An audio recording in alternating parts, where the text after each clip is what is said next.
Hello and welcome. In this film, we're asking what is the wider impact of the coronavirus outbreak in Europe in terms of freedom of movement, of health access, and the treatment of diseases other than COVID-19. Turning firstly to David Patterson. David, do human rights and public health compete as public policies? There are four principles that we need to examine when we're talking about limiting human rights to protect public health. The first is necessity. The principle must be, the restriction must be necessary for the protection of public health. There must be no other way to achieve the goal that's intended. The second is legality. The principle must be adopted through a due democratic process and cannot just be imposed arbitrarily. The third is that the principle must be proportional to the aim and actually must achieve the aim. It must be the least intrusive method possible to achieve that aim and the least restrictive method possible. And the fourth is that the principle should be applied in a non-discriminatory manner so that governments cannot discriminate against any particular group on the grounds of race or sex or religion in the application of the limitation to protect public health. If governments go too far, what will happen? The public's trust will be betrayed, the public won't trust the government's messaging, and public health won't be served. That's why public health and human rights are synergistic goals, not competing goals. And David, what is the impact of the interruption to health services in general? We recognize that in some contexts, when resources are limited, there may be a triage necessary to provide access, for example, to intensive care beds or access to dedicated staff for a particular health issue.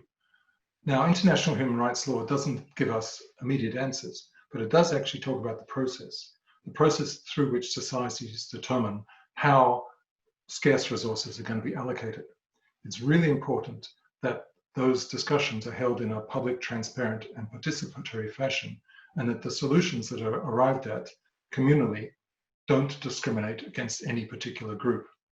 So human rights law doesn't give us the final answer, but it does talk about the process to achieving the answer of allocation of scarce resources in a public health emergency. Welcome now to the EUPHA President, Dr. Iveta Nagyova.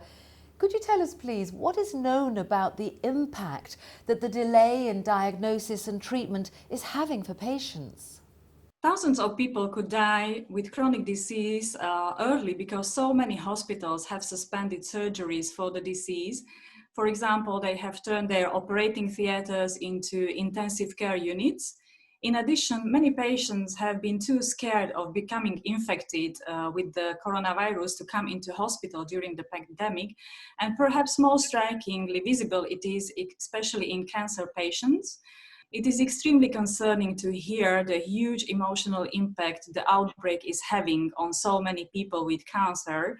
People are experiencing or fearing considerable changes in their care, and the level of anxiety, distress, and fear is unparalleled in recent years. And can any predictions be made about what this delay in diagnosis and treatment would mean for patients and healthcare providers for the future? There are already some figures and estimations available. Some countries, for example, the Netherlands, have reported a 40% decline in cancer cases at the peak of COVID-19.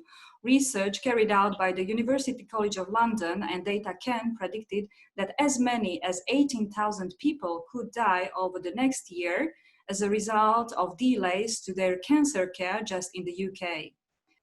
There are, however, also good things that can be mentioned as related to COVID-19. Many challenges lead to innovations and are a force of improvement and involvement. Physicians and health systems worldwide are racing to adopt virtual healthcare that obviates the need for physical meetings between patient and health provider as quickly as they can. Thank you both for taking part, and thank you for watching. Goodbye.